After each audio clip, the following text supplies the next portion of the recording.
मैं अनिल कुमार दीक्षित अपना एक नया वीडियो दीक्षित जी स्पीक्स के नाम से लेकर के फिर से आपके समक्ष हाजिर हूँ। अनिल कुमार दीक्षित का अपने सभी श्रोताओं को नमस्कार हमारे इस वीडियो चैनल में, और आप सभी को प्रणाम, आपका स्वागत, अभिनंदन। मैं आज एक नई कहानी लेकर के आया हूँ। ये सत्य कथा है एकदम। ये कहानी है वीर सावरकर की एक ऐतिहासिक छलांग। आज हम चर्चा करेंगे कि वीर सावरकर ने जिस प्रकार से अंग्रेज़ों के दांत खट्टे किए थे, जिस प्रकार से उनके खिलाफ लड़ाई लड़ी थी, और हमारे देश में उनका बहुत सम्मान के साथ नाम लिया जाता है। तो इनकी एक बहुत ऐतिहासिक छलांग उन्होंने लगाई थी, जिससे कि वो दुनिया में अमर हुए। और जो मैं शुरुआत करूँ इससे पहले मैं एक बार आपसे आग्रह करूँगा, हमारे वीडियो चैनल को सब्सक्राइब अवश्य कीजिएगा। अपने सभी दोस्तों, मित्रों, अपने परिवार के सदस्यों, अपने रिश्तेदारों, सभी से कहिएगा कि वो लोग भी सब्सक्राइब करें और अपने सुझाव और अपनी टिप्पणियाँ हमको अवश्य प्रेषित करें। तो अब हम शुरू करते हैं कहानी। कहानी नहीं है, ये एक सत्य कथा है, वीर सावरकर की ऐतिहासिक छलांग। अंग्रेज़ों के विरुद्ध लड़े गए भारत के स्वाधीनता संग्राम में वीर विनायक दामोदर राव सावरकर का नाम बहुत ही सम्मान के साथ लिया जाता है। उनका हमारी आज़ादी में बहुत बड़ा अद्वितीय योगदान था। उन्होंने अपनी जान जोखिम में डालकर देश ही नहीं, विदेशों में भी क्रांतिकारियों को तैयार किया। इससे अंग्रेज़ों की नाक में दम हो गया। अतः ब्रिटिश शासन ने उन्हें लंदन में गिरफ्तार कर लिया और मोरिया नामक पानी के जहाज से मुंबई भेजा, जिससे कि उन पर भारत में मुकदमा चलाया जा सके और उन्हें दंड दिया जा सके। पर वीर सावरकर बहुत ही जीवट व्यक्ति थे। उन्होंने ब्रिटेन में ही अंतर्राष्ट्रीय कानूनों का अध्ययन किया।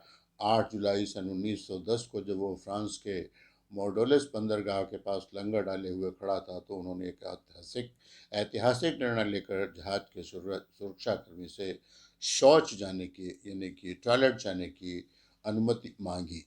अनुमति पाकर शौचालय में वे घुस गए और उन्होंने दरवाजे को अंदर से अच्छी तरह से बंद कर दिया और उसमें लगे हुए शीशे को अपने कपड़ों से ढक दिया। शौचालय से एक रोशनदान खुले समुद्र की ओर खुलता था। सावरकर ने रोशनदान और अपने शरीर के आकार का सटीक अनुमान लगाया। जब उन्होंने देखा कि मैं शीशे के को तोड़ करके उससे सीधा छलांग लगा करके समुद्र में चला जाऊंगा, तो उन्होंने समुद्र में सीधी छलांग लगा दी, कांच को तोड़ते हुए। आप कल्पना कर सकते हैं यह कितना साहसिक कार्य उन्होंने किया था। समुद्र में कितनी गहराई थी, किसी को पता नहीं थी। अथाह समुद्र ठाठे मारता हुआ चारों ओर फैला हुआ था। बहुत देर होने पर भी जब दरवाज़ा नहीं खुला तो सुरक्षाकर्मियों ने दरवाज़ा पीटना शुरू किया और कुछ भी उत्तर न आने पर दरवाज़ा तोड़ दिया। पर तब तक तो पंछी उड़ चुका था। सुरक्षाकर्मियों ने समुद्र की ओर देखा तो पाया कि सावरकर तैरते हुए फ्रांस के तट की तरफ बढ़े चले जा रहे हैं। उसने शोर मचाकर अपने साथियों को बुलाया और उनके ऊपर गोलियां चलानी शुरू कर दी।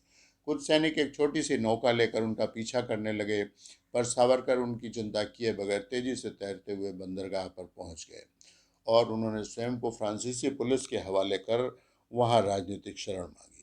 अंतर्राष्ट्रीय कानूनों का जानकार होने के कारण उन्हें मालूम था कि उन्हें फ्रांस में कोई अपराध नहीं किया है, इसलिए फ्रांस की पुलिस उन्हें गिरफ्तार नहीं कर सकती, पर किसी अन्य देश की पुलिस को सौंप भी नहीं सकती। इसलिए उन्होंने यह साहसिक कदम उठाया था। उन्होंने फ्रांस के तट पर पहुंचकर स्वयं को स्वतंत्र घोषित कर दिया। तब तक ब्रिटिश पुलिसकर्मी भी वहां पर पहुंच चुके थे और उन्होंने फ्रांसीसी सैनिकों से कहा कि हमारा बंदी वापस कीजिए। सावरकर ने अंतर्राष्ट्रीय कानूनों की जानकारी फ्रांसीसी पुलिस को दी। बिना अनुमति किसी दूसरे के नागरिकों का फ्रांस की धरती पर उतना भी अपराध था, पर फ्रांस की पुलिस दबाव में आ गई। ब्रिटिश पुलिस वालों ने उन्हें घूस भी दी। अतः सावरकर को उन्होंने ब्रिटिश पुलिस को सौंप दिया। उन्हें खड़े पहरे में वापस जहाज पर लाकर हथकड़ियों और बेड़ियों से जकड़ दिया गया और मुंबई पहुंचने पर उनको उनके ऊपर मुकदमा चलाया गया और उन्हें 50 वर्ष के काले पानी की सजा दी गई। अपने प्रयास में असफल होने पर भी सावरकर की इस छलांग का ऐतिहासिक महत्व है। इससे भारत की गुलामी वैश्विक चर्चा का विषय बन गई। फ्रांस की इस कार्रवाई को उनकी संसद के साथ विश्व भर में निंदा हुई और फ्रांस के राष्ट्रपति को त्यागपत्र देना पड़ा। हैग स्थित अंतर्राष्ट्रीय न्यायालय में भी इसकी चर्चा हुई और ब्रिटिश कार्रवाई की निंदा हुई, पर सावरकर तो तब तक मुंबई पहुंच चुके थे। इसलिए अब कुछ भी नहीं हो सकता था और उनको काले पानी की सजा भुगतने के लिए अंडमान निकोबार के एक निर्जन द्वीप पर भेज दिया गया, जिसको कि उस समय काला पानी के नाम से पुकारा जाता था।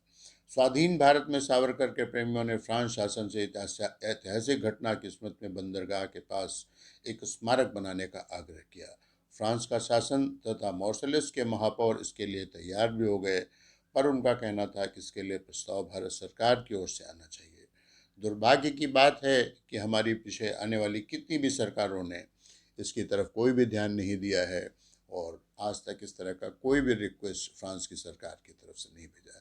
अपने इस वीडियो चैनल के माध्यम से मैं सरकार से गुजारिश करूंगा कि एक ऐसा पत्र भेजें जिससे कि वीर सावरकर की याद में फ्रांस के उत्तर पर एक स्मारक बनाया जाए, जहां पर वो ब्रिटिश जहाज से कांच की खिड़की से छलांग लगा करके फ्रांस की पुलिस के समक्ष आत्मसमर्पण कर दिया था और वहाँ पर उन्होंने राजनीतिक शरण मांगी थी।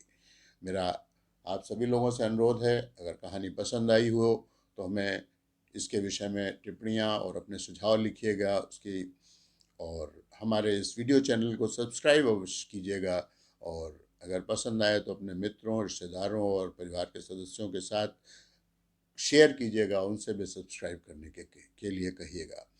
इसके लिए मैं एक बात और कहूँगा कि आपके सुझाव हमारे लिए मार्गदर्शन का काम करते हैं, इसलिए उन्हें अवश्य दीजिएगा।